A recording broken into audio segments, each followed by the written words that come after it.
नमस्कार दोस्तों, मैं हूं आदर्श मोहन।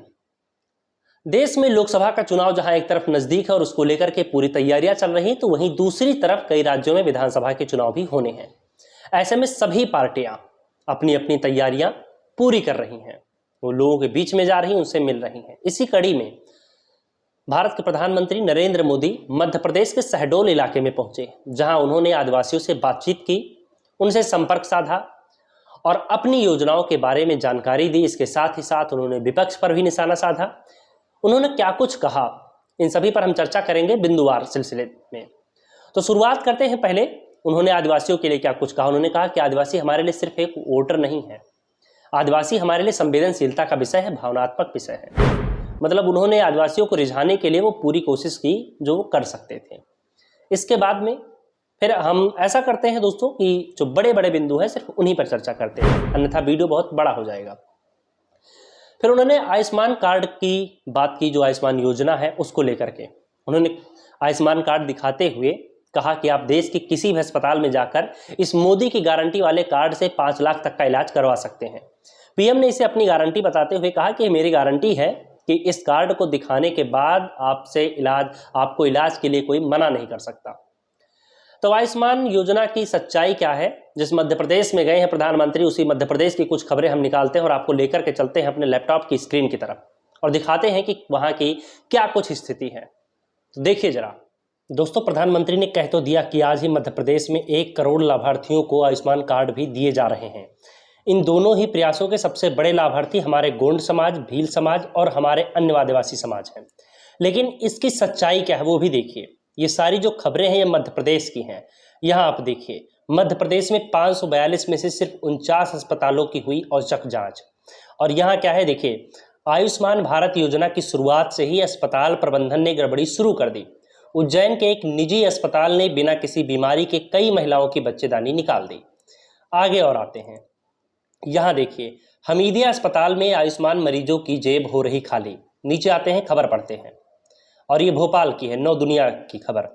आयुष्मान भारत योजना के सफलता के बड़े बड़े दावे किए जाते हैं, लेकिन सच्चाई ये है कि आयुष्मान कार्डधारी मरीजों को भी इलाज पर 8,000 से लेकर 55,000 रुपए तक खर्च करना पड़ रहा है। कहाँ से लाएंगे ये आदिवासी समाज के लोग इतने पैसे।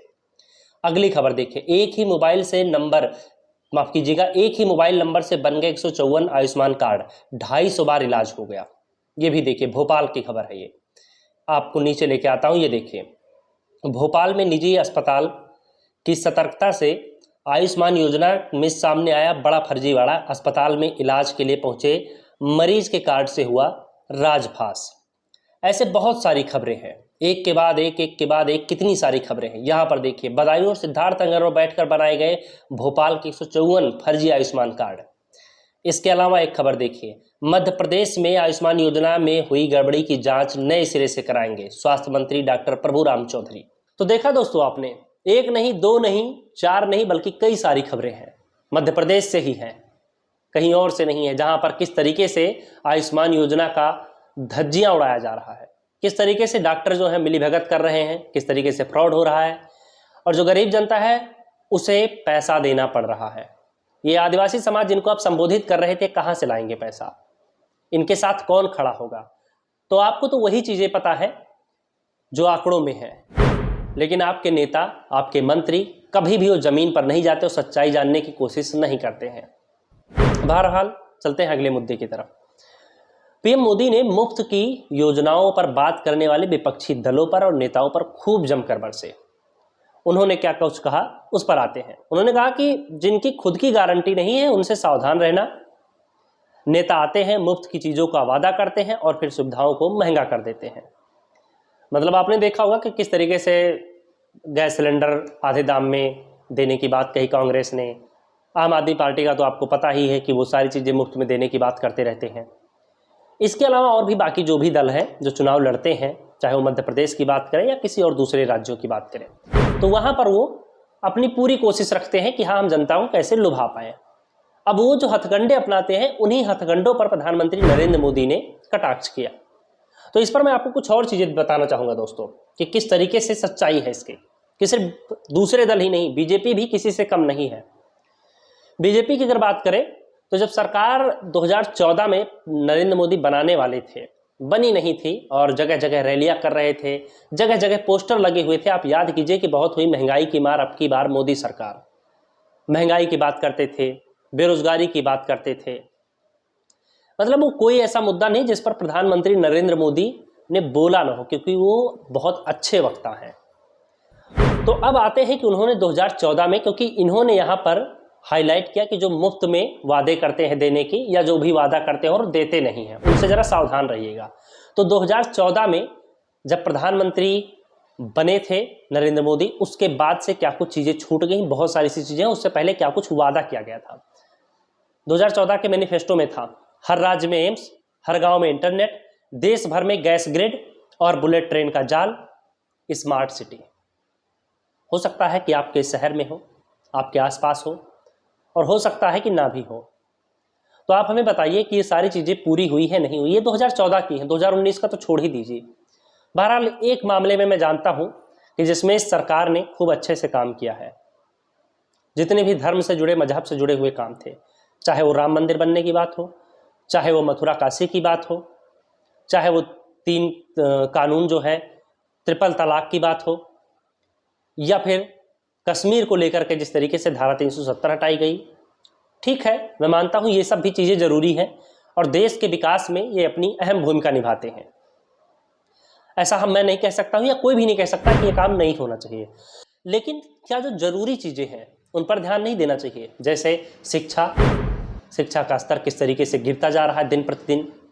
स्वास्थ्य की बात करें, अस्पतालों की क्या कुछ हालत है, वो भी आप देख सकते हैं आपके आसपास पड़ोस, और हो सकता है आप सरकारी अस्पताल में जाते हो तो आपने अनुभव भी किया हो। इसके अलावा तमाम सारी चीजें हैं जिस पर इस सरकार का ध्यान नहीं है। चलिए आते हैं अब अगले मुद्दे की तरफ, अगला बिंदु जो है। इस दौरान प्रधानमंत्री नरेंद्र मोदी ने विपक्षी एकता पर भी सवाल उठाए। उन्होंने कहा कि ये सभी भ्रष्ट और परिवारवादी लोग हैं, अब एक साथ आ गए हैं। अब आपको ये सभी जमानत पर रहने वाले लोग एक ही मंच पर एक ही साथ दिखाई देंगे। प्रधानमंत्री शायद ये बताना भूल गए कि इन्हीं भ्रष्ट और परिवारवादी लोगों को हम तपाक से ले लेते हैं जब हमारी सरकार बनने में अड़चन दिखाई देती है। जब कहीं भी हमें जरूरत होती है विधायकों की, हम सबसे पहले इनको अपने पास बुलाते हैं। जरूरत पड़ती है तो महंगे महंगे 7 सितारा होटल भी इनके लिए बुक करवाए जाते हैं, इनके रहने खाने पीने का सारा इंतजाम। इसी मध्य प्रदेश की बात करें तो आपने देखा होगा कि जब तक सिंधिया कांग्रेस में थे, बीजेपी के नेता आए दिन एलिगेशंस लगाते रहते थे, लेकिन जैसे ही सिंधिया बीजेपी में आए सारी चीजें खत्म हो गई। कहने का मतलब यह है दोस्तों कि अगर कोई बीजेपी में नहीं है तब तक वो भ्रष्ट है, परिवारवादी है, और जैसे ही वो बीजेपी में आ जाता है तो दूसरी पार्टी से और बीजेपी में आने के बीच का जो सफर है, इसी सफर में उसकी धुलाई कर दी जाती है।